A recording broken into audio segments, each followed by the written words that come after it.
Hello everybody, it's Minecraft Going 5 here, and today I'm going to be showing you the new Minecraft Snapshot 15W34D and stuff that I've also forgot in previous snapshots, and a little bit, some of this stuff is pretty much just off my head from what I can remember, but it's a lot of the main stuff that you should probably know. So I'm going to go ahead and just get started with this chest here. So you see we have a new potion called the Lingering Potion. If I throw it, you'll see a big circle of particles, and if I stand in it, I'll actually get jump boost, and over time the circle gets smaller and eventually goes away, and I get that potion effect for the amount of time that the potion is for. So that was 22 seconds, so I got it for 22 seconds. So that's what these do. They have them for all the potions here, so yeah, I guess a lot of new potions. Next, we have a lot of changes to the tools. I don't know why I just put it in the first slot there. It's kind of annoying. So we have different attack speeds for different items, and we have different amounts of attack damage.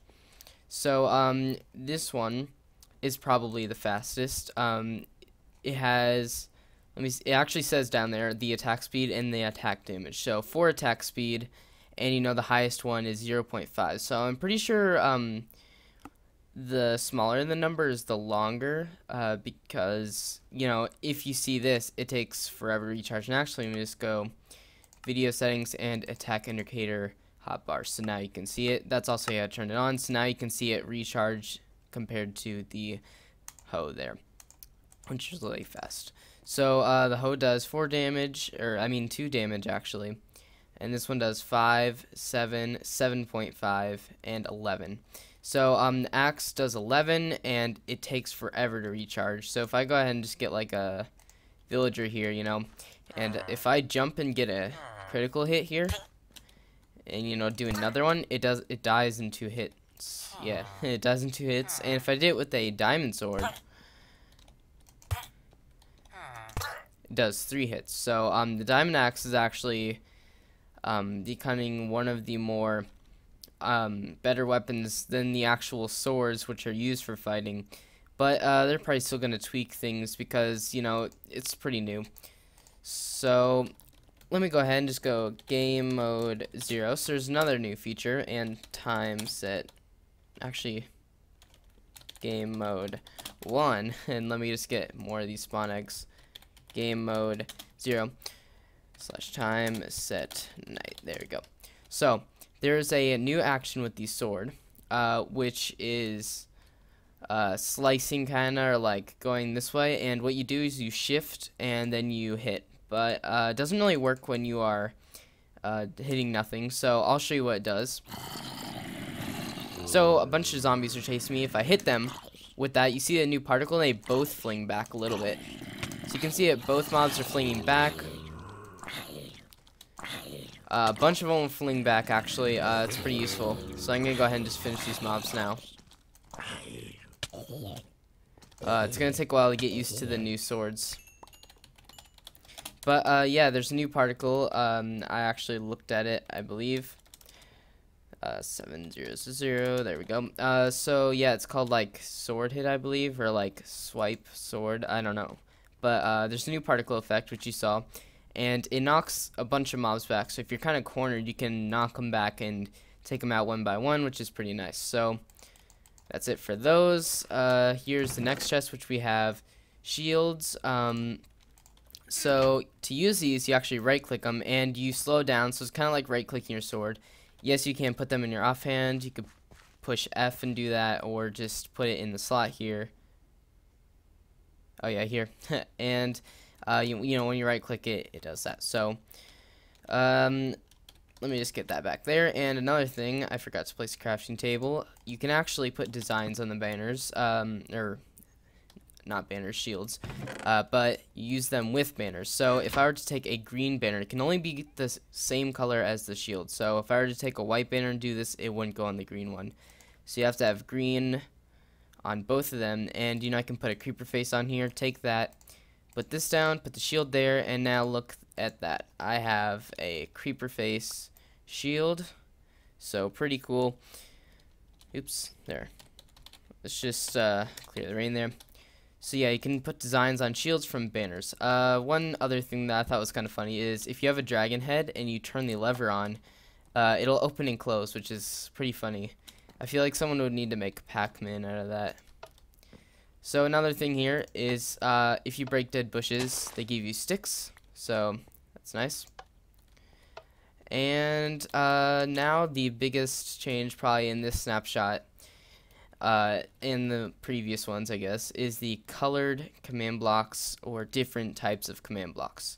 So we have the chain command block, the timer command block, and of course just the regular command block. And you see they have arrows on them. That's because they also have directions now. So I'm going to go ahead and go over this with you. So first we just have a timer command block pointing to all these that have particles effects. And you might be wondering why these redstone blocks are here. You actually need them for the chain ones to activate, which can come in handy a couple times. Speaking of particles, they actually made it so particles don't lag anymore, so it shouldn't decrease your FPS that much. So if I turn this on, you can see that I'm not actually lagging that much at all, and there's a lot of particles. Like, it's playing like 50 of them a second, and there's like 5, or not even 5 more than that. And you see I'm not lagging at all. So again, back to the command blocks. Let's just say I want the green ones to go off. I have to break this command block, and all of a sudden they will stop. Break the redstone block, actually. And you'll see that they stop, and if I put it back, they will go back. So that's how the chain command blocks work. And the timer one.